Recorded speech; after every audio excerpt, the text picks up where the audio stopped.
dalam sejarah Andalusia, tersebutlah seorang sufi bernama Abdullah Al-Mugawiri. Beliau adalah seorang syekh sufi yang berasal dari Spanyol. Negeri yang hari ini hanya dikenal dengan sepak bolanya. Ia tinggal di Alexandria, Mesir hingga ia wafat pasca tahun 601 Hijriah. Dalam kitabnya, Anwar al-Hidayah, Profesor Ibrahim Syihati menjelaskan letak makamnya di Iskandaria. Di dalam masjidnya di Hai daerah Jamrek. Abdullah Al-Mugawiri dulunya seorang buruh dari kota Sevilla. Ketika pasukan dinasti Muwahhidun menaklukkan negerinya, situasinya menjadi genting dan penuh bahaya. Banyak masyarakat yang menjadi korban. Di antaranya ada yang memilih untuk mengungsi, termasuk Abdullah Al-Mugawiri. Di saat Abdullah dalam perjalanan menuju tempat pengungsian ke wilayah negara lain, dia bertemu dengan seorang gadis cantik. Tentu saja kecantikan perempuan asal Spanyol tak diragukan lagi. Dari dulu hingga sekarang, Allah menganugerahi masyarakat Spanyol dengan ketampanan dan kecantikan. Tidak ada riwayat yang menyebutkan nama gadis itu. Sebut saja namanya Belinda. Belinda pun ingin mengungsi, namun dia dalam keadaan tak berdaya. Di dalam kelemahannya tersebut, Belinda itu mengadu kepada Syekh Abdullah.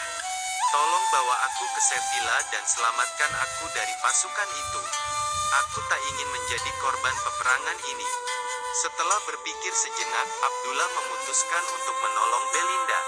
Beliau menggendong perempuan itu di atas pundaknya lalu membawanya keluar dari wilayah bahaya. Ketika mereka berdua tiba di tempat sepi, Abdullah tersergap kecantikan Belinda.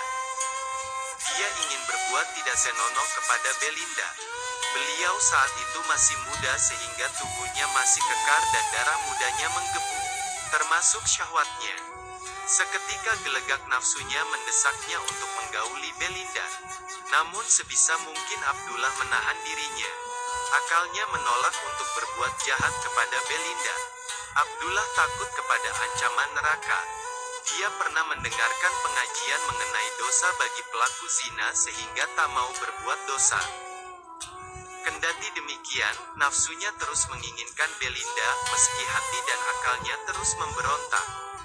Wahai nafsuku, gadis ini amanah dalam genggaman tanganku. Dan aku tak suka hianat. Kalau aku melakukannya, berarti aku mengkhianati keluarganya, gumamnya. Namun, nafsu terus membujuknya, seolah tak mau patuh pada akal dan hatinya sebelum dipenuhi. Tekad Syekh Abdullah sudah bulat. Ia tak mau kalah dengan nafsunya.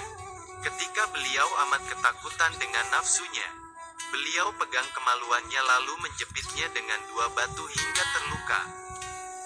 Syekh Abdullah mengatakan, "Wahai nafsuku, waspadalah dengan neraka, biar kau tak mendapat celaka." Abdullah pun berhasil mengalahkan nafsunya dan berhasil mengantarkan Belinda ke keluarganya. Selepas mengantarkan Belinda, beliau segera kembali dan bertobat kepada Allah. Ia pergi berhaji dan akhirnya menjadi tokoh yang tidak ada duanya pada zamannya. Beliau menjadi salah satu wali Allah Subhanahu wa Ta'ala.